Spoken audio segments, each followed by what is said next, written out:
கூகுளோட நாளைக்கு ஏஐ டூல்ஸை நீங்கள் இன்னும் உங்கள் லைஃப்பில் யூஸ் பண்ண ஆரம்பிச்சதுன்னா உங்களோட லைஃபையே வேஸ்ட் பண்ணிடுறீங்க. ஏன்னா இந்த 4 ஏஐ டூல்ஸில் அவ்வளோ பெனிஃபிட்ஸ் இருக்குது. அதுலேயே நான் 4வதாக சொல்ல போகிற டூல் காலேஜ் ஸ்கூல் ஸ்டூடெண்ட்ஸ்க்குலாம் ரொம்பவே யூஸ்ஃபுல்லாக இருக்கும். ஸோ சேவ் பண்ணி வச்சுக்கோங்க. ஃபஸ்ட்டு வந்து பார்த்தீங்கன்னா கூகுளோட ஆன்டி கிராவிட்டி. நீங்கள் வந்து ஒரு கோடர் டெவலப்பர், உங்களுக்கு ஏதாவது வெப்சைட் டெவலப் பண்ணணும், ஏதாவது ஒரு அப்ளிகேஷன் டெவலப் பண்ணணும் அப்படின்னு நினச்சிங்கன்னா கூகுளோட இந்த ஆன்டி கிராவிட்டி வந்து ஒரு கோடிங் டூல். இதில் நீங்கள் கோடு எழுதலாம், டீபக் பண்ணலாம், டெஸ்டிங் பண்ணலாம். எல்லாமே அந்த ஏஐ ஏஜென்ட்டோட ஹெல்ப்போடவே பண்ண முடியும்.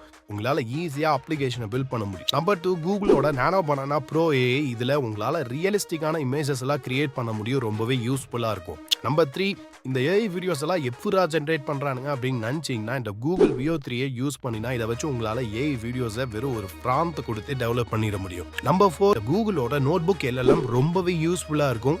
இதில் நீங்கள் பெரிய பெரிய பேராகிராஃப்ஸ், பீடிஎஃப்ஸ் இதெல்லாம் கொடுத்து சம்மரைஸ் பண்ணி கொடுன்னு கேட்டீங்கன்னா சிம்பிளாக சம்மரைஸ் பண்ணி கொடுத்துரும். நம்ம ஈஸியாக ப்ரிப்பேர் பண்ண முடியும். டெக்ஸ்ட்டை கொடுத்து ஆடியோவா வீடியோவா கன்வெர்ட் பண்ணி கொடுன்னு கேட்டாலுமே கன்வெர்ட் பண்ணி கொடுத்துரும். நம்ம லிசன் பண்ணி அண்டர்ஸ்டாண்ட் பண்ணிடலாம். வீடியோ பிடிச்சிருந்தா லைக் பண்ணி ஷேர் பண்ணி சப்போர்ட் பண்ணுங்க. அடுத்த என்ன வீடியோ போடலான்றதையும் கமெண்ட்ல சொல்லுங்க, நான் கண்டிப்பாக போடுவேன்.